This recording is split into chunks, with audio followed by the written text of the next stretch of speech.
Mission de haut niveau dépêchée par le chef de l'État, le colonel Assimi Goïta, à Moscou. Durant le séjour, la délégation malienne, conduite par le ministre Abdoulaye Diop, a discuté des voies et moyens de renforcer la coopération bilatérale entre la Russie et le Mali, non seulement dans le domaine de la défense, de la sécurité, mais aussi dans le domaine de l'agriculture, des infrastructures et du commerce. Le chef de la délégation tire un bilan satisfaisant de cette mission. Abdoulaye Diop est au micro de nos envoyés spéciaux, Chaka Konaté et Sidi Kibalo. L'objectif essentiel de cette mission, c'était d'abord de venir voir les voies et moyens de pouvoir renforcer le partenariat stratégique qui existe déjà entre le Mali et la Russie, où nous avons une excellente collaboration, ou coopération même, dans le domaine sécuritaire, où les résultats sur le terrain sont palpables et appréciables. Vous savez que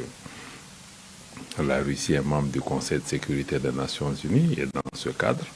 la Russie a toujours soutenu le Mali et défendu l'unité du Mali et l'intégrité territoriale du Mali et s'est toujours opposé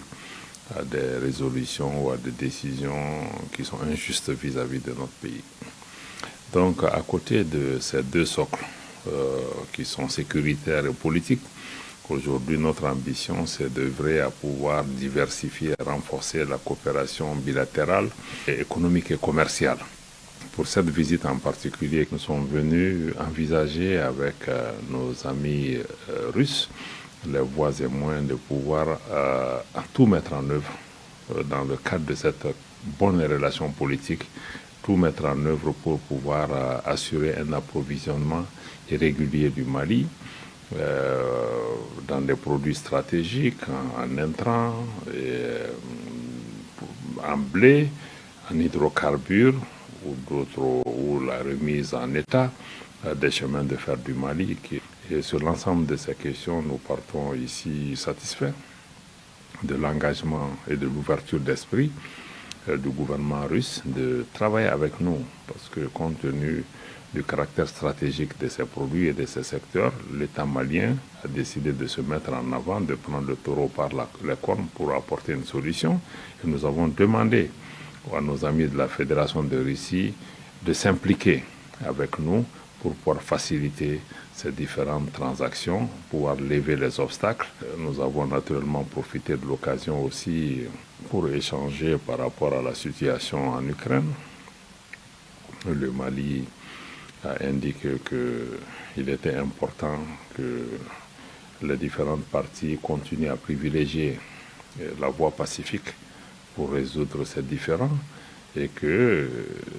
cette situation doit pouvoir trouver sa solution à travers des actions diplomatiques intenses qu'il faut mettre en place pour pouvoir trouver des solutions et qu'en tout état de cause, le Mali estime qu'il est important que toute solution aussi prenne en compte les préoccupations sécuritaires de la Russie et de la région dans son ensemble. Le Mali a indiqué aussi dans l'échange avec nos amis notre opposition à la politique des sanctions. À l'instant, le chef de la diplomatie malienne, l'association des groupements des églises et missions protestantes évangéliques du Mali, AGMPEM, a organisé le grand rassemblement pour Christ, ensemble dans la présence du Seigneur pour le Mali. Tel est le thème de cette deuxième édition de prière. C'était au stade Modibo Keïta.